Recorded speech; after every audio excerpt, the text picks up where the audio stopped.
எஸ்ஐஆர்லாம் என்ன மேட்ரு? சர்க்கார் படம் பார்த்துருக்கீங்க. எங்க அண்ணன் வந்து அப்படியே எதிர்த்துருவாரு. ஒரே நாள்ல வந்து ஒரு ட்வீட் போட்டா மாறிடும். இவங்க இன்னும் இந்த மனநிலையே தான் இருக்காங்க. ஆதவர்ஜனா பேசும்போது கூட என்ன பதிவு பண்றாரு அப்படின்னா, இது வரைக்கும் எஸ்ஐஆர் பத்தின விழிப்புணர்வு பெரும்பாலும் போய் சேரல. ஆனா எங்களோட தலைவர் அந்த 9 நிமிஷம் வீடியோ போட்டதுக்கு அப்புறம் 3 கோடி மக்களை போய் சேர்ந்திருக்கு அப்படின்னு பேசியிருக்காரு. சோசியல் மீடியால அரசியல் பேசுறவரையும் கள அரசியல் பேசுறவங்களையும் நீங்க கம்பேர் பண்றதுக்கு இல்ல. களத்துல போய் வேலை பார்க்கணும். புயல்னாலும் நீங்க வீட்டுக்கு வந்து கூப்பிட்டு வச்சு பாப்பீங்க. நீங்களே கொலை பண்ணாலும் 41 பேர் இறந்து போனாலும் மறுபடியும் நீங்க அதுக்கு தான் வீட்டுக்கு கூப்பிட்டு வச்சு பாப்பீங்கன்னா இல்ல அந்த வார்த்தையை பயன்படுத்தலாமா கொலை அப்படின்னு சொல்லி? ரெஸ்பான்சிபிலிட்டியா எடுத்துக்க லீடரை பார்த்தா என்னன்னு சொல்றது? விசில் அடிச்சான் கூட்டம்னு வாங்கல. எங்களுக்கு அது சொல்றது உடன்பாடே இல்லை. ஆனா மீண்டும் மீண்டும் அந்த கட்சியினுடைய தலைவர் எப்படியாச்சும் அவங்களுடைய எமோஷனை ட்ரிகர் பண்ணிடணும். திமுக மேல வெறுப்பை மட்டும் தூண்டிடணும். மக்களுடைய பிரச்சனைகளை தீர்த்து ஓட்டு கேட்கறது ஒரு அரசியல். பிரச்சனையே இல்லாதது உருவாக்கி பண்றது நினைக்கிறது இருக்குல்ல, அது ரொம்ப மட்டமான அரசியல். இதை அறிவு திருவிழான்னு ஒரு மேம்போக்கான ஒரு விஷயம் பண்றாங்க. அந்த விஷயம் எல்லாமே தாவேக்காவை குறி வச்சு விமர்சனம் செய்வதற்கான ஒரு ஸ்பேஸா தான் அவங்க பயன்படுத்தியிருக்காங்க அப்படின்னு பதிவு பண்றாங்க. ரொம்ப சிம்பிள். தொலைச்ச இடத்து தேடாம இந்த தான் லைட் இருக்குது, நான் அங்க போய் தேடிக்கிறேன்ற மாதிரி எங்க சுத்தினாலும் சரி திமுக வந்து நின்று அந்த ஒரு மைண்ட் செட் அப்படியே தெளிவா தெரியுது. நேற்று அறிவு திருவிழா வந்து நிறைவு பெற்றுச்சு இல்லையா? அதுல துணை முதலமைச்சர் உதயநிதி ஸ்டாலின் பேசுறாரு. பேசும்போது என்ன சொல்றாரு அப்படின்னா, அறிவுன்ற வார்த்தை கேட்டாலே டிவிக்கு வந்து அலர்ஜி அப்படின்னு பதிவு பண்றாரு. அது அறிவற்ற கூட்டம்னு. நீர்த்திரை நேயர்களுக்கு வணக்கம். இன்று நம்மோடு பல விஷயங்கள் குறித்து பேசுவதற்காக டிஎம்கேவிலிருந்து இளம் பேச்சாளர் ஹேமந்த் அவர்கள் இணைஞ்சிருக்காங்க. வணக்கம் ஹேமந்த். வணக்கம் மேடம். இப்போ பார்த்தீங்க அப்படின்னா எஸ்ஐஆர் பீகார்ல பண்ணியிருந்தாங்க. அது பண்ணி முடிச்சதுக்கு அப்புறம் தேர்தல் நடந்தது. அந்த தேர்தலில் பாஜக இருக்கக்கூடிய அந்த கூட்டணி தான் வந்து மிகப்பெரிய ஒரு வெற்றி அடைஞ்சதை பார்க்க முடியுது. அதே எஸ்ஐஆர் இப்போ தமிழ்நாட்டிலும் நடந்துட்டு இருக்கு. நவம்பர் 4 தொடர்ந்து நடந்துட்டு இருக்கு. இந்த வேளையில தாவேகாவின் தலைவரான விஜய் அவர்கள் ஒரு விழிப்புணர்வு வீடியோ வந்து போட்டிருக்கிறதா செய்திகளை பார்க்குறோம். அதில் பல விஷயங்கள் அவர் பேசியிருக்காரு. அது எப்படி பார்க்குறீங்க? முதல்ல ஞானேஷ்குமார் அவர்களுக்கு மிகப்பெரிய வாழ்த்துக்கள். தேர்தல் அதிகாரி அவர் தான் மிகப்பெரிய அளவில் வெற்றி பெற்றிருக்காரு. நினச்ச மாதிரியே எஸ்ஐஆரை வச்சு என்னென்னலாம் ப்ளே பண்ண முடியுமோ அவ்வளவு தெளிவாக ப்ளே பண்ணி வெற்றி பெற்றார். இன்னொன்று இங்கே சொன்னதில் முக்கியமான வார்த்தை அந்த அவேர்னஸ். அந்த அவேர்னஸ் வந்து எங்களுக்கு தான். விஜய் அவர்கள் ஒருவேளை அடுத்து ஆட்சிக்கு வரணும்னு நினச்சா கூட அது எவ்வளவு மோசமான ஆட்சியாக இருக்கும் அப்படின்றதுக்கு அவருடைய அந்த 9 நிமிஷ காணொலியே மிகச்சிறந்த எடுத்துக்காட்டு. இல்லை அதில் என்ன மோசமாக இருக்கு? எஸ்ஐஆர் யார் பண்ணுறது? தேர்தல் ஆணையம் பண்ணுது. தேர்தல் ஆணையம்ன்ற வார்த்தை இருக்கா? பாஜகன்ற வார்த்தை இருக்கா? மோடி அவர்கள் ஏதாவது எதிர்த்து பேசியிருக்காரா? எதுவுமே இல்லாமல் மொட்டையா எப்படி ஒரு ஃபேக் பொலிட்டிஷியன் எப்படியெல்லாம் இருக்கணுன்றதுக்கு நடிகர் விஜய் அவர்கள் மிகச்சிறந்த எடுத்துக்காட்டாக தான் நான் பார்க்க முடியுது. அந்த வீடியோவில் ஃபுல் அண்ட் ஃபுல் பேசினது முழுக்க உண்மையிலேயே அதுக்கான அவேர்னஸ் கிரியேட் பண்ணணும்னு நினச்சிருந்தா அந்த பிரச்சனையுடைய உண்மையான நோக்கம் என்ன, அது ஏன் தேர்தல் ஆணையம் பண்ணுது, பீகாரில் என்னென்ன மாதிரி நடந்துச்சு, எல்லாத்தையும் தெளிவாக பேசியிருக்க முடியும். ஆனால் என்னுடைய பர்பஸ் என்ன, இந்த வந்து தொலைச்ச இடத்து தேடாமல் இந்த தான் லைட் இருக்குது, நான் அங்கே போய் தேடிக்கிறேன்ற மாதிரி எங்கே சுற்றினாலும் சரி திமுக வந்து நின்றுணும். அந்த ஒரு மைண்ட் செட் அப்படியே தெளிவாக தெரியுது. இப்போ அமெரிக்காவில் ஒருவேளை டாக்ஸ் ரேட் ஏற்றுனாங்கன்னா அதுக்கும் நாங்கள் வந்து நம்ம ஸ்டாலின் அவர்கள் தான் கேள்வி கேட்பேன். எங்கே என்ன தப்பு நடந்தாலும் நான் வந்து திமுக கிட்ட தான் கொண்டு வந்து நிப்பாட்டுவேன்ற அந்த மனநிலை இருக்குல்ல, அது ரொம்ப மோசமானது, ரொம்ப ஆபத்தானது. இந்த இடத்துல அதை வெளிப்படுது. அவங்க சமீபத்தில் வந்து இது நடத்துகிறாங்க, இப்போது கண்டன ஆர்ப்பாட்டம் நடத்துகிறாங்க. அதில் எங்கேயாச்சும் நாங்கள் வந்து பாஜகவை நேரடியாக எதிர்க்கிறோம் பேருக்கு சொல்றது இல்லை, நாங்கள் வந்து பாஜகவோட கூட்டணி வைக்க மாட்டோம்ன்றது நேரடி கூட்டணி இல்லை. அதிமுக நேரடி கூட்டணினா நமக்கு தெரியும் இவங்க தான் எதிரி அப்படின்னு சொல்லிட்டு நம்மளால ஓரளவுக்கு யூகிக்க முடியுது. ஆனால் நீங்கள் மறைமுகமாக ஒன்று பண்ணுறீங்கல்ல, இதை நம்புற ஒரு கூட்டம் இருக்குல்ல, இப்போ இது ரொம்ப ஆபத்தானதாக எனக்கு தோணுது. இப்போ அந்த வீடியோ முழுக்க ஒரு வன்மத்தின் அடிப்படையில் எப்படியாச்சும் சரி திமுக என்னை எதிர்க்கணும், இவ்வளோ பெரிய கட்சி அவன் பார்த்து என்னையே எதிர்க்கிறான் அப்படின்றதுக்காக வேணும்னே இந்த வம்படியாக பண்ணுறதுன்னு வாங்கல, பிடிச்சி நீ ஒண்ணுமே பண்ணனாலும் சரி நான் உன்னை பிடிச்சி எப்படியாச்சும் இதை இழுத்து போடுவேன் அப்படின்ற அந்த மனநிலை மட்டும் தான் முழுக்க அதில் என்னால் பார்க்க முடியுது. இல்லை அதில் வந்து பதிவு பண்ணுறாங்களே, இதில் அந்த வீடியோவில் விஜய் அவர்கள் என்ன சொல்கிறாங்க அப்படின்னா, தாவேக்கா காரங்களுக்கு மட்டும் வந்து நீங்கள் ஹெல்ப் பண்ணக்கூடாது, டிஎம்கேவாக இருக்கட்டும் ஏடிஎம்கேவாக இருக்கட்டும் எந்த கட்சியாக இருந்தாலும் நீங்கள் பாரபட்சமே பார்க்காம தாவேக்கா தொண்டர்கள் எல்லாருமே போய் உதவி பண்ணுங்க அப்படின்னு சொல்லியிருக்காரு. வெறும் வார்த்தைக்காக சொல்லக்கூடியது. இப்போ ஒன்றும் இல்லை, தமிழ்நாட்டுடைய முதலமைச்சர் இந்த பிரச்சனை பீகார் கிட்ட வரும்போதே சுதாரிக்கிறாங்க, உடனடியாக உச்சநீதிமன்றத்தில் வழக்கு போடுறாங்க. அதோட நிப்பாட்டில் சரி ஒரு அரசு சார்பாக பண்ணிட்டோம், அடுத்து என்ன பண்ணணும், உடனே திமுகவுடைய அனைத்து கட்சி கூட்டம் நடத்துகிறாங்க, தாவேக்கா கலந்துக்கல. அதுக்கப்புறமா என்ன பண்ணுறாங்க, திமுகவுடைய அத்தனை தொண்டர்களுக்கும் ஒரு வகுப்பு வச்சு இது எப்படிலாம் நடக்கும், இதில் எப்படிலாம் வெளியேற்ற ப்ராசஸ் நடக்கும்போது அப்போ நம்ம மக்களை எப்படி காப்பாற்றலாம், நீங்கள் ஓட்டு எப்படி வேணாலும் போடலாம், யாருக்கு வேணாலும் போடலாம், ஆனால் அவங்க மேலே ஓட்டு போடணும், வாக்குச்சாவடிக்கு போகணும், அவங்களுக்கான ஓட்டுரிமைன்றதை நிரூபிக்கப்படணும். முதல்ல ஒரு திமுகவுடைய தலைவராக மாண்புமிகு தமிழ்நாட்டுடைய முதலமைச்சர் என்ன பண்ணுறாருன்னா தன்னுடைய கட்சியோட வெறுமனே அரசு தரப்புல மட்டும் இல்லை கட்சியாகவும் நாங்கள் என்ன பண்ணுவோன்றதை நிற்கிறாங்க. உடனே திமுகவுடைய அத்தனை கூட்டணி கட்சிகளும் சேர்ந்து நிற்கிறாங்க. அப்போ இதில் தாவேக்கா என்ன ரோல் பண்ணுது, நீங்கள் எதுக்குமே வரமாட்டீங்க, அனைத்து கட்சி கூட்டம்ன்றது எதுக்கு கூப்பிட்றாங்க, எல்லாரும் பிரச்சனை நமக்குள்ள என்ன வேணாலும் இருக்கட்டும், நமக்குள்ள இந்த ஓட்டு பிரச்சனை என்ன வேணாலும் இருக்கட்டும், ஆனா காமனா ஒரு பிரச்சனை வரும்போது, தமிழ்நாட்டுக்கு ஒரு பிரச்சனை வரும்போது, ஜனநாயகத்துக்கு ஒரு பிரச்சனை வரும்போது எல்லாரும் சேர்ந்து நிக்கணும்ன்றது தான் இங்க அடிப்படையே. அங்கேயே நான் நிக்க மாட்டேன், வெளில போறேன்னா அப்ப நீங்க பாஜக கூட்டணி சொல்லாம வேற எப்படி சொல்லுவாங்க? இல்ல அந்த இடத்துக்கு வரலன்றதுக்காக அவங்க அந்த அந்த விஷயத்துக்காக குரல் கொடுக்கலன்னு இல்ல. இப்பயும் தானே எஸ்ஐஆருக்காக பேசியிருக்காங்க. எஸ்ஐஆருக்காக இப்ப அந்த வீடியோல அவர் தானே அதுதான் மேடம், பேசியிருக்காரு. ஒண்ணும் இல்ல, அடிப்படையா என்ன பேசுறாங்கன்றதுதான் கேள்வி. இங்க எதுவுமே நான் அட்ரஸ் பண்ண மாட்டேன். நான் ஸ்ட்ரெயிட்டா திமுகவுடைய எதிர்ப்பை இந்த இடத்துல திணிக்கிற வேலை. நான் வந்து ஒரு பெரிய கட்சின்ற காட்டிக்கிறதுக்காக திமுகவை இது இழுக்கிறது. அப்ப உண்மையிலேயே எனக்கு வந்து தாவேக்காக்கு உண்மையிலேயே வந்து ஜனநாயகத்தின் அக்கறை இருக்குன்னா கண்டிப்பா அவங்க சொல்லியிருப்பாங்க. அது எந்த இடத்துலயுமே அவங்க மென்ஷன் பண்ணப்படல. சொல்ல போனா இந்த எஃப்ஐஆர் ப்ராசஸ்ன்றது மிகப்பெரிய ப்ரெஷரா இருக்கு. பிஎல்ஓஸ் அவ்வளோ பேரும் ரொம்ப ப்ரெஷரா இருக்காங்க. ஒரு நைட் ஆனா எங்களுக்கு அவங்களுக்கு வந்து பல பேர் டீச்சர்ஸா இருக்காங்க. எங்களுக்கு இந்த டைம்ல சிலபஸ் நாங்க முடிச்சாகணும், அடுத்து எக்ஸாம் வரப்போகுது, நாங்க அதை பார்க்கணும். இன்னொரு பக்கம் இந்த ப்ராசஸ்க்காக ஒரே மாசத்துக்குள்ள அவங்க அவ்வளோ ப்ரெஷர் பண்ணிட்டு இருக்காங்க. அப்ப நம்ம பிஎல்ஓஸ் மட்டும் இங்க குறை சொல்ல முடியாது. ஏன்னா ஒரு மாசத்துக்குள்ள கிட்டத்தட்ட 6,40,00,000 வாக்காளர்கள் கிட்ட இருக்காங்க அரௌண்டு. அத்தனை பேருக்கும் ஒரே டைம்ல எஸ்ஐஆர் ஒரு மாசத்துக்குள்ள. சரி, விஜய் இதை எப்ப சொல்றாருன்றது ரொம்ப முக்கியம். 27ஆம் தேதி இதுக்கான அனௌன்ஸ்மெண்ட் வருது. வெறும் 6 நாள்ல அத்தனை பிஎல்ஓஸ் கிட்டத்தட்ட 2,11,000 பிஎல்ஓஸ்க்கு தேர்தல் அதிகாரிகள் மொத்தமா சேர்த்து அவங்களுக்கு ட்ரைனிங் கொடுக்குறாங்க. அந்த ட்ரைனிங் அவங்களுக்கு பத்தல, அதை ஓப்பனா சொல்லிட்டாங்க. இது போக பூத்து கிட்டத்தட்ட 68,000 பூத் இருக்கு. இவ்வளவு பேருக்கும் அவ்வளோ போய் கொண்டு போய் சேர்க்கறதுல மிகப்பெரிய ப்ரெஷர் இருக்கு. இது தெளிவாக தேர்தல் ஆணையத்துக்கு தெரியும். என்னன்னா எந்த பிரச்சனையும் நான் எடுத்துக்க மாட்டேன், மக்கள் மேல போடுவேன், இல்லைன்னா இந்த பிஎல்ஓஸ் மேல போடுவேன். ஆனா அது என்காரணத்து கொண்டு என் மேல வரக்கூடாது. இத்தனை வருஷமா எப்படி நடந்துச்சு, என்ன நடந்தாலும் சரி, நடிகர்கள் வச்சு ஆட்ஸ் கொடுக்கறதா இருக்கட்டும், வீட்டுக்கு வீடு போய் சொல்றதா இருக்கட்டும், ஓட்டு போடுங்கன்னு சொல்லிட்டு அவ்வளவு பிரச்சாரம் பண்ண இதே தேர்தல் ஆணையம் இன்னைக்கு என்னன்னா நாங்க எதுவுமே கண்டுக்க மாட்டோம், நாங்க கேட்கிற டாக்குமெண்ட்ஸை நீங்க தான் கொடுக்கணும், எங்களுக்கு தேவையானதை நீங்க தான் பண்ணணும், நீங்க தான் உங்க ஓட்டுரிமை நிரூபிக்கணும், நீங்க தான் உங்களுடைய அடையாளத்தையே நிரூபிக்கணும் அப்படின்ற ஒரு இடத்துல வந்து நிக்குது. இப்ப இது எதுவுமே நான் பேச மாட்டேன். இப்ப நான் பேசுறேன்ல, திமுகவுடைய ஒரு இளம் பேச்சாளர், எனக்கே இவ்வளவு கோவம் இருக்கு, இவ்வளவு கேள்விகள் இருக்கு. அப்போ ஒரு கட்சியுடைய தலைவர் இது எதுவுமே கேட்க மாட்டார். வெறும்னே தன்னுடைய ரசிகர்களை விசில் அடிச்சாங்க கூட்டம் வாங்கல, நாங்க எங்களுக்கு அது சொல்றது உடன்பாடே இல்லை. ஆனா மீண்டும் மீண்டும் அந்த கட்சியினுடைய தலைவர் எப்படியாச்சும் அவங்களுடைய எமோஷனை ட்ரிகர் பண்ணிடணும், திமுக மேல இருக்க வெறுப்பை மட்டும் தூண்டிடணும். அவங்களுக்கு சம்மந்தம் இருக்கோ இல்லையோ, இது யார் பண்றா, எஸ்ஐஆர்ன்றது ஒன்றிய அரசு பண்ணக்கூடியது. அப்ப அவங்களே எந்த கேள்வியும் கேட்காம இது எப்படியாச்சும் நான் திமுக பக்கம் திருப்பி விட்டுருவேன். திமுக இதுக்கு எதிராக வேலை பார்த்துட்டு இருக்கு. எஸ்ஐஆரை எப்படியாச்சும் தடுக்கணும்னு சொல்லிட்டு சட்ட ரீதியாக போராடுது. இன்னொரு பக்கம் எப்படியாச்சும் மக்களுக்கு ஓட்டுரிமை கொடுத்தணுன்ற அந்த போராட்டத்திலேயே தொடர்ந்து ஈடுபட்டு இருக்கு. அப்ப வேலை செய்யறவனே நான் வந்து கேள்வி கேட்பேன், வேலை செய்யாதவன் பேரே சொல்ல மாட்டேன். ஏன்னா வந்து எனக்கு கரூர் இஷ்யூல லாக் பண்ணிட்டாங்க. சும்மா நாங்க பொருளெல்லாம் சொல்லிட்டு இல்ல, இத்தனை நாளா நாங்க சொல்லிட்டு இருக்கோம். ஆமா, தாவேக்கா வந்து பாஜகவுக்கு வேலை போயிடுச்சுன்னு சொல்லிட்டு இருந்தோம். இல்ல நீங்க சொல்றீங்க, இல்லன்னா என்ன பண்ணும், எதிர்க்கும் போது முழு மனதோடு எதிர்க்கணும். இதுக்கு முன்னாடி அப்படி எதிர்த்தது இல்ல. நீங்க மொத்தமாவே எடுத்து பாத்தீங்கன்னா கூட இப்ப இதுலயே வந்து ஆதவர்ஜனா ஒரு வார்த்தை கொடுக்குறாரு. என்னன்னா நாங்க இதுக்கு முன்னாடி வந்து வக்ஃபியை நாங்க தான் வந்து சட்ட ரீதியா போராடி மேற்கொண்டோம், சட்ட ரீதியா எதிர்கொண்டோம். எதுவுமே பேசல, அமைதியா தான் இருந்தாங்க. இது எப்படி முதல்ல தாவேக்கா அட்வொகேட்ஸ் உள்ளே போலையே, அவங்களுக்கு பேசுறதுக்கு அனுமதி கொடுக்கலையே. கேஸ் போட்டது யாரு, ஆர் ராசா அவர்கள், நம்மளுடைய எம்பி அவர்கள் கேஸ் கொடுக்குறாரு. இதை வாதாடினது வில்சன் அவர்கள். இது போக பல பேருக்கு வாதாடினாங்க. ஆனா அதுல தாவேக்கான்றவங்களும் இல்லையே. அப்ப எவ்வளவு ஒரு மோசமான பொய்யை எவ்வளவு சொன்னாலும் நம்புவாங்க. ஏன்னா நம்ம இவர்களுடைய இந்த ரசிகர் கூட்டம் என்ன அந்த உண்மையான அந்த டாக்குமெண்ட்ஸ் எடுத்து படிச்சு பார்க்க போறது இல்லை, அந்த ஒரு நம்பிக்கை. அப்ப என்ன ஆனாலும் சரி, என்னுடைய ரசிகர்களை நான் அந்த ரசிகர் மனப்பான்மையோடய வச்சுக்கணும். ஒரு வேலை இவங்களுக்கு நான் இதெல்லாம் சொல்லி கொடுத்துட்டேன்னா, டாக்குமெண்ட்ஸ் எடுத்து படிச்சுட்டான்னா, கேள்வி எடுத்து படிச்சுட்டானா, சுப்ரீம் கோர்ட் என்ன சொல்லுச்சு, தாவேக்காவை எதிர்த்து என்ன கேள்வி கிடைச்சு, இதெல்லாம் படிச்சுட்டானா எனக்கு பிரச்சனை இல்லை. அந்த ரசிகர் மனப்பான்மையோடய போயிட்டு அதை தூண்டி விடுறதுக்கான வேலையை தொடர்ந்து விஜய் பார்த்து. ஆனா அவங்க என்ன சொல்றாங்க அப்படின்னா, டிஎம்கேல வந்து பெரியாருடைய கொள்கையும் அண்ணாவோட கொள்கையும் வந்து இல்லாம போயிடுச்சு, இப்ப அவங்களோட கொள்கை என்னன்னா அவதூறு பரப்புறது மட்டும்தான் அப்படின்னு பேசுறாங்க. அவதூரை பத்தி விஜய் அவர்கள் பேசுறதுதான் எனக்கு ரொம்ப அவதூறா தெரியுது. ரொம்ப சிம்பிள், வெறும் இளம் பேச்சாளர்களா எங்களை சாதாரணமா நீங்க என்ன வேணா பேசுங்க அப்படின்னு சொல்லிட்டு விட்டுறலாம். ஆனா தொடர்ந்து கொள்கைப்படுத்துறது, திராவிட பள்ளின்னு சொல்லிட்டு ஒரு பள்ளியில கொடுத்து இந்த பள்ளியோடைய கொள்கைகளை படிங்க. இன்னொரு பக்கம் முடிஞ்ச அளவுக்கு அவர்களுடைய கருத்தரங்கங்களை அட்டன் பண்ண வைக்கிறது. இன்னொரு பக்கம் அன்பகம் மூலயமாவே எங்களை தொடர்ந்து பொலிட்டிக்கலா என்னென்ன பிரச்சனை வருது எஜுகேட் பண்ணிட்டே இருக்கிறது. இதையெல்லாம் படிங்க. நம்ம கட்சியுடைய சாதனைகளை பேசுங்க, வரலாறையும் சேர்த்து பேசுங்க. இப்ப சமீபத்தில் நடக்கிறது மட்டும் இல்ல, நீங்க அண்ணாவையும் பேசணும், பெரியாரையும் பேசணும். நான் என்ன சொல்றேன், இது மட்டும் இல்ல, தொடர்ந்து இப்ப முற்போக்கு கண்காட்சின்னு சொல்லிட்டு எடுக்கிறாங்க, புத்தக கண்காட்சி வைக்கிறாங்க. எதுக்கு வைக்கிறாங்க, ஒரு கட்சியா இதை செய்யணும். ஒரு தாவேக்கா மனநிலையிலேருந்து யோசிச்சு பாருங்களேன், வழக்கம் போல விசில் அடிச்சா மாதிரி அந்த மாதிரி மாற்றி விடலாம்ல ஒரு கூட்டத்தை. ஆனா திமுக அது ஒருபோதும் பண்ணாது.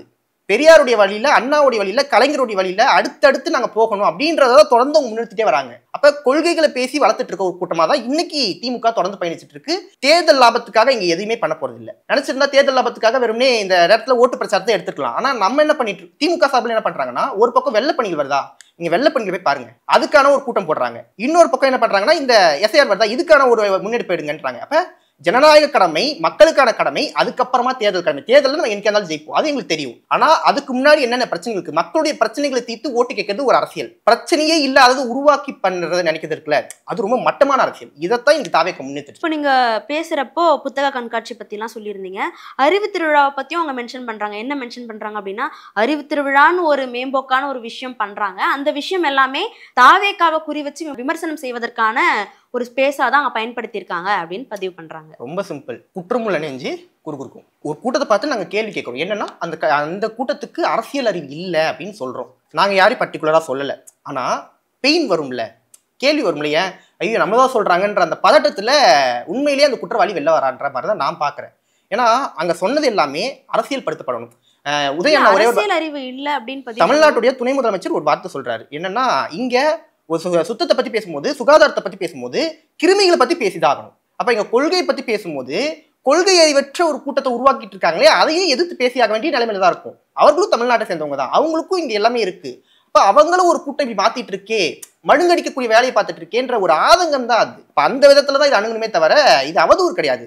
இது நடக்கிறது, ஒவ்வொரு பிரச்சனையும் நடந்துட்டு இருக்கு, நடக்கதான் பேசுறோம். ஒன்றும் புதுசா எங்க இல்லாத பிரச்சனை பேசிட்டு இல்ல. நாங்க என்ன தாவேகாவை இல்லாத பிரச்சனை பேசிட்டு இருக்க. ஆனா ஒட்டுமொத்த அந்த நிகழ்வே தாவேகாவை விமர்சனம் செய்வதற்காக தான் நடந்திருக்கு அப்படின்னு பேசியிருக்காங்க. அப்படியெல்லாம் இல்ல. இன்னைக்கு தமிழ்நாட்டில் இருக்கக்கூடிய அத்தனை கிட்டத்தட்ட 44 பேச்சாளர்கள் வராங்க. அத்தனை பேர்களும் மிகச்சிறந்த பேச்சாளர்கள். பேசினது அத்தனையுமே ஒரு மாநில சுயாட்சி சார்ந்து, மக்களுடைய பிரச்சனைகள் சார்ந்து, திமுக இத்தனை ஆண்டு காலங்களாக எதை கடந்து வந்திருக்கு, இன்னைக்கு நாங்கெல்லாம் எப்படி படிச்சுக்கிட்டு இருக்கோம். இப்ப படிப்பறிவு வந்துருச்சு, இன்னைக்கு நான் ஒரு அடுத்த டிகிரி போட்டுட்டு இருக்கேன், நான் அடுத்த லெவல்ல போயிட்டு இருக்கேன், இன்னும் நிறைய வேலைகள் பார்த்துட்டு இருக்கேன், இதெல்லாம் ஓகே.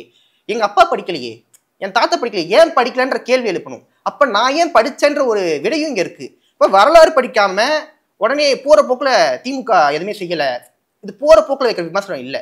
இப்ப உண்மையிலேயே எங்களை அது நாங்க படிக்கிறோம், அறிவு சார்ந்து பேசுறோம், அறிவு திருவிழான்னு முன்னெடுக்கிறோம்.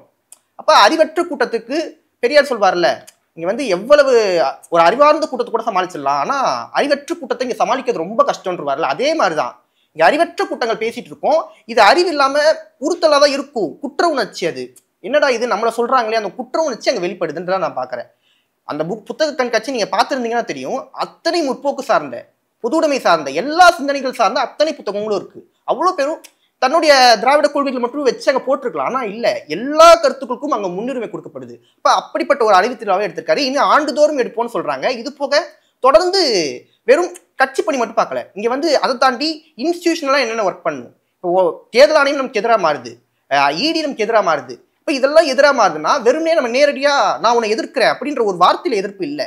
இப்போ இங்க பிரச்சனையுடைய அடிப்படை எங்கன்னு தெரிஞ்சு அங்கிருந்து எதிர்ப்பு மனநிலையே தொடங்குது. அதைத்தான் இன்னைக்கு திமுக தொடர்ந்து முன்னெடுத்துட்டு இருக்கு. இன்னைக்கு அடுத்த தலைமுறையை உருவாக்குறதுக்காக மாண்புமிகு தமிழ்நாட்டுடைய துணை முதலமைச்சர் அதை அடுத்த கடத்துக்கு கொண்டு போயிட்டு இருக்காரு. அப்ப அவர் வழியில தான் நாங்க போயிட்டு இருக்கோம். இப்போ நேற்று அறிவு திருவிழா நிறைவு பெற்றுச்சு இல்லையா, அதுல துணை முதலமைச்சர் உதயநிதி ஸ்டாலின் பேசுறாரு. பேசும்போது என்ன சொல்றாரு அப்படின்னா, அறிவுன்ற வார்த்தை கேட்டாலே டிவிக்கு அலர்ஜி அப்படின்னு பதிவு பண்றாரு. தொடர்ந்து இதையே சொல்லிக்கிட்டு இருக்கோமே, அப்போ அவ்வளோ பெரிய அறிவு இல்லாத நபர்களாக தான் அங்க இருக்கக்கூடிய கூட்டம் இருக்குது அப்படின்ற மாதிரி பதிவு பண்றீங்க. அது அறிவற்ற கூட்டம்னு கண்டிப்பா முழுசா சொல்ல முடியாது. தலைமை ரொம்ப அறிவற்றமா இருக்கு, அறிவற்றவங்களா தான் வச்சுக்கணுன்ற ஒரு மனநிலை இருக்குல்ல. மறுபடியும் உன் எமோஷனை தூண்டுவேன். சீமானவர்கள் பேசும்போது ஒரு எமோஷன் இருக்கும், ஒரு ரத்த சூடேறும். அந்த ரத்த சூடேற பேச்சு தான் மறுபடியும் வெளிப்படுது. விஜய் அவர்கிட்ட நான் அதான் பாக்குறேன். என்னுடைய பேச்சுல அறிவு இருக்காது, கொள்கை இருக்காது. பேருக்கு பெரியார் இருப்பாரு, அம்பேத்கர் இருப்பாரு, ஆனா எங்கேயுமே அம்பேத்கர் எங்கேயும் நான் மென்ஷன் பண்ண மாட்டேன், பெரியார் எங்கேயுமே மென்ஷன் பண்ண மாட்டேன்.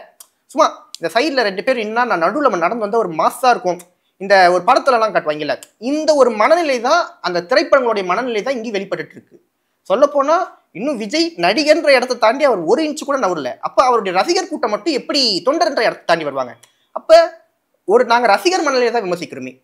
ஏன்டா ரசிகர்களா இருக்கீங்க, நீங்க தொண்டர்களா இருந்து நீங்க கேள்வி கேளுங்க. உண்மையான பிரச்சனைகளை அணுகும் போது அதை விவாதிப்போம், சண்டை போடலாம். ஆனா நீ மறுபடியும் நீ சர்க்கார் படம் பார்த்திருக்கீங்களா, எங்க அண்ணன் எஸ்ஐஆர்லாம் என்ன மேட்ரு, சர்க்கார் படம் பார்த்திருக்கீங்க, எங்க அண்ணன் அப்படியே எதிர்த்துருவாரு, ஒரே நாள்ல ஒரு ட்வீட் போட்டா மாறிடும். இவங்க இன்னும் இந்த மனநிலையே தான் இருக்காங்க. நான் சும்மாலாம் சொல்ல, இப்ப நான் பாக்குறேன் சமீபத்துல இப்படி ஒரு ட்வீட் போடுறாங்க. ஆதவர்ஜனா பேசும்போது கூட என்ன பதிவு பண்றாரு அப்படின்னா, இது வரைக்கும் எஸ்ஐஆர் பத்தின விழிப்புணர்வு பெரும்பாலும் போய் சேரல, ஆனா எங்களோட தலைவர் அந்த 9 நிமிஷம் வீடியோ போட்டதுக்கு அப்புறம் 3 கோடி மக்களை போய் சேர்ந்திருக்கு அப்படின்னு பேசியிருக்காரு. அம்பேத்கர் இதுங்க யாருமே தெரியாது, நாங்க தான் அம்பேத்கரை இப்ப இத்தனை நாட்களா இத்தனை ஆண்டுகளா அம்பேத்கரியத்தை கொண்டு சேர்த்த அத்தனை பேரும் இல்ல.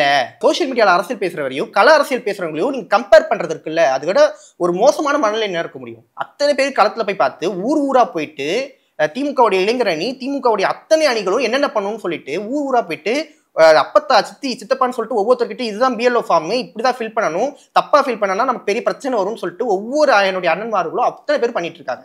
நீங்க இது எதுவுமே போய் சேரல, எங்க விஜய் அண்ணன் ஒரே ஒரு வீடியோ போட்டாரு, இன்ஸ்டாகிராம்ல போட்டாரு, யூடியூப்ல போட்டாரு, அதனால மொத்தமா போய் ரீச் ஆயிரும்னு இருக்குல்ல, அது என்ன மாதிரி எடுத்துக்கிறதுன்னு தெரியல. இதுதான் சோசியல் மீடியா அந்த மணல்ன்றது. அரசியல் புரிதல் அற்றதுன்றது இதுலதான் சொல்றோமே. நீங்க வந்து தொடர்ந்து போராட்டத்தை எடுத்தீங்க, போராட்டத்தையும் முழுசா எடுக்கல, வீடியோ போட்டீங்க, வீடியோவும் முழுசா போடல, பிரச்சனையை பேசுங்க, பிரச்சனையும் முழுசா பேசல, இதுல நான் யாருமே மென்ஷன் பண்ண மாட்டேன். இது எல்லாமே மொட்டையா இருக்கும்போது நீங்க யாரை எதிர்க்கிறீங்க? இன்ஸ்டிடியூஷன் எதிர்க்கிறீங்களா, இல்ல அதை கொண்டு வந்த ஒன்றிய அரசு எதிர்க்கிறீங்களா, இல்ல சம்பந்தமே இல்லாம இதுக்காக போராடிட்டு இருக்க திமுக எதிர்க்கு? அது மட்டும் திமுக எதிர்ப்பு ஓகே, திமுக எதிர்ப்பு எப்பயுமே இருக்கும், அது மாற்று கருத்தே இல்லை. நீங்க எங்க அவர் வீட்டுல பாத்ரூம்ல வந்து டேப் சரியா தண்ணி வரலாம் கூட திமுக தான் பண்ணுச்சு அப்படின்ற மாதிரி அந்த ஒரு மனநிலை இருக்காரு. அப்ப வெறும் திமுக எதிர்ப்பு மட்டுமே இங்க நீங்க தேர்தலில் ஜெயிச்சிட முடியாது. தொடர்ந்து இங்க இயக்க அரசியல் முன்னெடுக்கணும், மக்கள் அரசியல் முன்னெடுக்கணும், களத்துல போய் வேலை பார்க்கணும். நீங்க வந்து புயல்னாலும் நீங்க வீட்டுக்கு வந்து கூப்பிட்டு வச்சு பாப்பீங்க, நீங்களே கொலை பண்ணாலும் 41 பேர் இறந்து போனாலும் மறுபடியும் நீங்க அதுக்கு தான் வீட்டுக்கு கூப்பிட்டு வச்சு பாப்பீங்கன்னா இல்ல அந்த வார்த்தையை பயன்படுத்தலாமா கொலை அப்படின்னு சொல்லி? ஆமாங்க, இது ரொம்ப மோசமானது.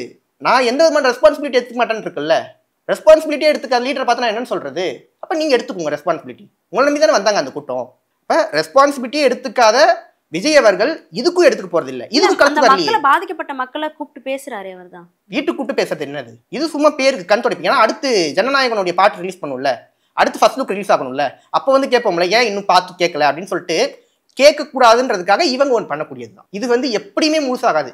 தாவேக்கா இது வரைக்கும் பண்ண எந்த ஒரு அரசியலுமே நீங்க முழு அரசியல் இது ஒரு விஷயம் எடுத்தாங்கப்பா, ஒரு ஸ்டாண்ட் எடுத்தாங்க. இது வரைக்கும் யாருமே எடுக்காது ஸ்டாண்ட். இன்னைக்கு தமிழ்நாட்டுடைய முதலமைச்சர் ஒரு ஸ்டாண்ட் எடுக்கிறாருன்னா 10 மாநில முதலமைச்சர் கூட பார்த்துட்டு இருப்பாங்க.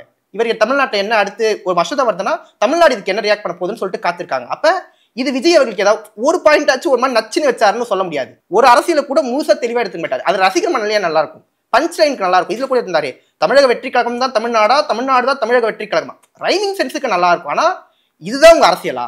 இதுக்கு நீங்க திரைக்கு பின்னாடியே இருந்துருங்க, பிரச்சனை கிடையாது. திரைக்கு முன்னாடி வரும்போது நீங்க அரசியல தான் பேசி ஆகணும், மக்களுக்காக தான் பேசி ஆகணும், களத்துக்கு வந்து பேசணும், கரூருக்கு வந்து பார்க்கணும். இது எதுவுமே பார்க்காம நீங்க பிரஸ் மீட்டை சந்திக்கலன்னா உங்களை பார்த்து இப்படிப்பட்ட விமர்சனங்கள் தான் வைப்பாங்க. ஆனா ஆதவ் அர்ஜுனா அவர்கள் இப்போ என்ன பதிவு பண்ணியிருக்காரு அப்படின்னா, ஏற்கனவே மாமல்லபுரத்துல நடந்த பொதுக்குழு கூட்டத்துல அவர் என்ன சொல்லியிருந்தாரு, அந்த விஷயங்களுக்கு எல்லாமே இன்ன வரைக்கும் திமுக காரங்க வந்து கதறிட்டே இருக்காங்க அப்படின்னு சொல்லி ரொம்ப சிலாகிச்சு பேசுறதை பார்க்க முடியுது. ஏற்கனவே சொன்னதுதான், திமுக பெரிய கட்சி, நான் வந்து 2 பேருக்கு ஒன்று தான் போட்டியே, ஒன்று டிவிக்கே இன்னொன்று டிஎம்கே. இந்த வார்த்தை என்னன்னா நடுவில் அதிமுக வெளில தர. இதுதான் நாங்க வந்து ஒரு மனநிலை செட். இது ஒரு கார்பரேட்டா பார்க்கறதுக்கு நல்லா இருக்கும், ஒரு கார்பரேட் ஒரு ஸ்ட்ராட்டஜிக்கலா பார்க்க நல்லா இருக்கும். ஆனா இது உண்மையிலேயே பார்த்தா இல்லவே இல்லை. திமுகக்கு நீங்க யாரு? அட்லீஸ்ட் ஒரு ஈரோடு எலெக்ஷன்ல நின்னீங்களா? ஒரு எலெக்ஷன்ல கூட நிக்காத ஒரு கட்சியை பார்த்து சும்மா நான் ஒரு 4 இன்ஸ்டா அக்கௌண்ட் வச்சிருக்கேன், நான் 4 அக்கௌண்ட்ல வந்து விஜய்க்கு லைக் போடுவேன், 4 வீடியோ பார்ப்பேன், அப்ப எல்லாத்தையும் வச்சு இதை வச்சு ஒரு கரெக்ட் பண்ற முடியுமா? சும்மா இந்த சோஷியல் மீடியாவில் வைக்கக்கூடிய அந்த யாராவது மட்டுமே வச்சு பார்க்க முடியாது. உண்மையிலேயே ஒரு அரசியலை நீங்க சந்திங்க, அப்புறமா நீங்க எதிரியா இல்லையான்ற இடத்துக்கே நகரலாம். இன்னும் நீங்க அந்த இடத்துக்கே நகரல, அதுதான் அப்படியா இருக்கும். இப்போ இது ஒரு பக்கம் இருக்க, நேற்று நடந்த அறிவு திருவிழாவில் உதயநிதி அவர்கள் என்ன பதிவு பண்றாரு அப்படின்னா, எடப்பாடி அவர்களுக்கு வந்து கொள்கைனா என்னன்னே தெரியாது, திராவிடம் அப்படின்னாலும் என்னன்னே தெரியாது அப்படின்னு பதிவு பண்றாரு. இத்தனை ஆண்டு காலமா அதிமுக அந்த கட்சியும் வந்து பயணிச்சிருக்கு. அப்படின்னும் போது அந்த கட்சியினுடைய பொதுச் செயலாளரா இருக்கக்கூடிய எடப்பாடிக்கு அதை பத்தின அறிவு இல்லைன்னு சொல்லும் போது ஏற்க முடியுதா? அப்படிலாம் கிடையாது. அவருக்கு வந்து எம்ஜிஆருக்கும் அண்ணாவுக்குமே வித்தியாசம் தெரியாது. ஏங்க திராவிடம்னா என்னங்க, எங்க படிச்சவங்க கிட்ட போய் கேளுங்கன்னு சொன்னவர் அவரு. நீங்க அப்படியெல்லாம் நினைக்க வேணாம். அவருக்கு இன்னும் தன்னுடைய அரசியல் பதவியை தக்க வச்சுக்கணுன்றதுக்காக நான் என்ன எக்ஸ்ட்ரீம் பண்ணாலும் போகலாம்னு நினைக்கக்கூடிய ஆள் தான். அதனாலதான் நீங்க உண்மையிலேயே உங்களுக்கு கொள்கை தெரிஞ்சிருந்தா கண்டிப்பா பாஜக கூட கூட்டணி வச்சுக்க மாட்டீங்க. மாண்புமிகு தமிழ்நாட்டின் முன்னாள் முதலமைச்சர் அம்மா அவர்கள் சொன்னாங்க, இனிமேட்டு பாஜக கூட்டணி கிடையாது, மோடியா லேடியான்னாங்க. அப்ப நீங்க இதெல்லாம் இதெல்லாம் இல்ல, ரொம்ப சமீபத்தில் நடந்தது. இதையே நீங்க மறந்துட்டு நீங்க போய் வைக்கிறீங்கன்னா அப்ப அது பேர் கொள்கையற்ற கூட்டம் தானே. அந்த வரலாறு தெரியாததால தான் நீங்க இது பண்றீங்க. என்ன வரலாறு தெரியாதுன்றதெல்லாம் ரெண்டாவது. இன்னொன்னு, எனக்கு என்னன்னாலும் சரி என்னுடைய பதவியை தக்க வச்சுக்கணும், என்னுடைய டேடி மோடி தான் அப்படின்ற அவங்க இடத்துக்கு வந்து நின்ட்டாங்க. அதுக்கான மனநிலை தெரியுது. எஸ்ஐஆர்லயும் அவங்க ஓப்பனாவே ஆதரவு தெரிவிச்சுட்டாங்க. 8 நாளோ 7 நாள்லயோ இதெல்லாம் கொடுத்துட்டு போயிடலாமே அப்படின்ற அந்த மாதிரி ஒன்று கொடுத்துருந்தாங்க. இப்ப நீங்க என்னன்னாலும் சரி நான் தமிழ்நாட்டையே அடகு வைக்க கூட தயாராயிட்டேன், அந்த இடத்துக்கு அவங்க ரெடியா வந்து நின்ட்டாங்க. அப்ப இது கண்டிப்பாக ஒரு மோசமான இடத்தை நோக்கி அதிமுக நகர்ந்துருச்சு அப்படின்றதுக்கு மிகச்சிறந்த உதாரணம் தான் எடப்பாடி பழனிசாமி அவர்கள். இப்போ நீங்க சொல்றீங்க பிஎல்ஓக்கள் எல்லாமே ரொம்ப கஷ்டப்படுறாங்க, அவங்களுக்கு ப்ராப்பரான ட்ரைனிங் இல்ல, போதிய அளவு நேரம் இல்ல அப்படின்னு சொல்லி பதிவு பண்றீங்க. ஆனா தமிழிசை சவுந்தரராஜன் என்ன சொல்றாங்க அப்படின்னா 30 நாட்கள்ல இது வந்து ரொம்ப எளிமையா பண்ணி முடிக்க முடியும், நான் ஒரு புத்தகம்லாம் வேற எழுதியிருக்கேன், தாவேக தலைவர் வந்து இந்த மாதிரி தேவையில்லாம எஸ்ஐஆர் எதிர்க்க வேண்டாம், இந்த மாதிரி வீடியோக்கள்லாம் அவர் போட வேண்டாம், நான் 30 நாள்ல முடிக்க முடியும்னு புத்தகம்லாம் எழுதியிருக்கேன் அப்படின்னு சொல்லி பேசியிருக்காங்க. இது எப்படி பாக்குறீங்க? புத்தகம் எழுதுன நேரம் வந்து ரொம்ப தேவையற்ற நேரம். என்னன்னா சும்மா தடவை கொடுக்குறது தாவேக்கா தானே. எனக்கு தெரிஞ்சு இது வரைக்கும் பாஜக தாவேக்காவை ரொம்ப சமீப காலங்களில் விமர்சிக்கிறத நீங்கள் பார்க்கவே முடியாது. சும்மா பேருக்கு 2 பேரும் இந்த கள்ளக்கூட்டணின்னு வாங்கல்ல, கள்ளக்கூட்டணிக்கு மிகச்சிறந்த உதாரணம் தான் இப்போ இந்த 2 பேருமே சொல்லலாம். ஆனா கள்ளக்கூட்டணி டிஎம்கேக்கும் ஒன்றிய அரசுக்கும் தான் இருக்குன்னு ஆதவர்ஜனா சொல்றாரு. சும்மா பேருக்கு சொல்லலாம், என்ன வேணாலும் சொல்லலாம், வாய் இருக்கு என்ன வேணாலும் சொல்லலாம். ஆனால் இங்கே ஆட்சியில் இருக்கும்போது நாங்கள் சந்திக்கக்கூடிய சவால்களும் ஒன்றிய அரசு எங்களுக்கு கொடுக்கக்கூடிய அழுத்தங்களும் இங்கே இருக்குங்க தான் தெரியும். அண்ணா சொல்வாரு கரண்டியை வச்சு இல்லாதவன் என்ன வேணாலும் ஆட்டலாம், இஷ்டத்துக்கு என்ன போய் வேணாலும் சொல்லலாம். ஆனால் இங்கே பொறுப்பில் உட்கார்ந்துக்கிட்டு உண்மையை தான் பேசணும். இப்போ இங்கே ஒட்டுமொத்த இந்தியாவுக்கும் மிகப்பெரிய தலைவலியாக இன்னைக்கு தமிழ்நாட்டு முதலமைச்சர் மாறி இருக்காரு. உண்மையை பேசுறதா உங்களுக்கு மிகப்பெரிய தலைவலியாக இருக்குது, அதைத்தான் அந்த மனநிலை எதிரொலிக்குதே. இப்போ இதெல்லாம் பார்க்கும்போது பொய் யாருன்னா சொல்லலாம், அதுவும் பாஜகவுக்கு சொல்லவே வேணாம், அடுத்து தாவேக்கா அப்படியே ஆர்டராக வந்துக்கிட்டே இருக்காங்க இன்னைக்கு ஒன்று தமிழ்நாட்டில். ஆனால் இதுக்கு எதிரான மனநிலையில் எப்பயுமே திமுக ஸ்ட்ராங்காக நிற்கும். வர தேர்தலும் சரி, இனி வரக்கூடிய பிரச்சனைகளாக இருந்தாலும் சரி, கண்டிப்பாக அது மக்கள் பக்கம் தான் நிற்கும்ன்றது தான் உண்மை. இன்னொரு விஷயம் விஜய் அவர்கள் வந்து பதிவு பண்றாங்க, என்ன சொல்றாங்க அப்படின்னா தமிழ்நாட்டில் தாவேகா காரர்களுக்கு வந்து திமுக காரர்கள் எம்யூனரேஷன் ஃபார்ம் கொடுக்கவே மாட்டாங்க, ரொம்ப கான்சியஸாக வந்து இந்த வேலையை பண்றாங்க அப்படின்னு சொல்லி ஒரு குற்றச்சாட்டை வைக்கிறாரு. இது எப்படி பாக்குறீங்க? மடைமாற்று அரசியல் பிரச்சனையை நாங்கள் பேச மாட்டோம். பிஎல்ஓஸ் வந்து இங்கே இஸ்லாமியர்களுக்கு சரியாக போய் சேருதா அதெல்லாம் நாங்கள் கேள்வி கேட்க மாட்டோம், பழங்குடியினர்களுக்கு போய் முழுசாக சேருதா அதெல்லாம் கேள்வி கேட்க மாட்டோம். ஆனால் இது வந்து திமுக தான், ஒருவேளை அவங்களுக்கு போய் சேரலன்னா திமுக மேலே பழி தூக்கி போட்டலாம்ல. நாளைக்கு வந்து இது ஒரு பட்டியல் ரிலீஸ் ஆகும், அப்போ என்ன பண்ணுவாங்கன்னா இதில் இத்தனை லட்சம் பேருடைய பேர்கள் மிஸ் ஆகுதுன்னு சொல்லிட்டு கண்டிப்பாக வராதுலாம் சொல்ல முடியாது, வரும். அப்போ இதுக்கு காரணம் வந்து திமுக தான், அவங்க எந்தெந்த தொகுதியிலலாம் வந்து கம்மியாக இருக்காங்களோ அப்பெல்லாம் வந்து இது பண்ணுவாங்க. இது வந்து முன்னாடியே ரெடி பண்ணி வைக்கிற வேலை. அங்கே வந்து ஒரு மேலேருந்து ஒரு உத்தரவு வரும், அந்த உத்தரவுக்கு ஏற்ற மாதிரி இப்போவே அந்த நரேஷனை செட் பண்ணுறதுக்கான ஒரு முன்னெடுப்பு தான் இது. நாளைக்கு திருப்பி பாருங்களேன், இது முடிஞ்சோடனே திமுக என்ன பண்ணிட்டு இருந்துச்சு, திமுக போராடிட்டு இருந்துச்சு, திமுக இதுக்கான கண்டன பொதுக்கூட்டம் நடத்துச்சு, கூட்டணி கட்சிகளோடு சேர்த்து அத்தனை வேலைகளும் செஞ்சுட்டு இருந்துச்சு, மக்களை போய் சந்திச்சுது, நீங்க என்ன பண்ணீங்கன்னு நம்ம கேட்க மாட்டோம். இப்போ இவங்களும் எல்லா இடத்துலயும் கண்டன ஆர்ப்பாட்டம் நடத்திருக்காங்களே தாவேகா சார்பில் இருந்து. அதுதான் சொல்றேன்ல, பேரே இல்லையே, யாரு எதிர்த்து போராடுறீங்க, பேரும் இல்லை ஊரும் இல்லை, வீட்டுக்கு போய் அந்த லெட்டர் போய் சேர்ந்தோம்னா யாருக்கு போய் சேரும்? எதிர்க்கிறதுனா முழுமையாக எதிருங்க, எதுக்காக எதிர்க்குங்கன்னு முழுசா தெரிஞ்சுக்கிட்டாச்சு எதிருங்க. அதுல பாதி வழக்கம் போல புஷானந்த் அவர்கள் அவர் என்ன சொல்றாரு, 80,000 சொல்லிட்டு அவர் வழக்கம் போல ஆரம்பிச்சிட்டாரு. எதிர்க்கிறதுனா ஏதோ ஒரு நகைச்சுவை மேடையா இருந்துச்சு, அங்க உட்காந்து பாட்டு பாடுறது, அங்க வழக்கம் போல அங்க இருக்கக்கூடிய கம்பிகள்லாம் உடைக்கப்பட்டிருக்கு, ஏறுறது.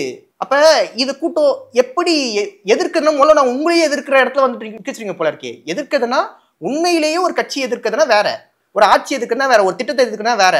நீங்க முதல்ல சரி பண்ணிக்க வேண்டிய இடத்துல இருக்கீங்க. முதல்ல கட்சியே இன்னும் ஒருங்கிணைக்கப்படல, சரியா அமைக்கப்படல, தலைவர் இங்க சரியா இல்ல, இவ்வளவு பிரச்சனைகள் இருக்கு. அப்ப நீங்க வெள்ளை எதிர்த்து என்னது?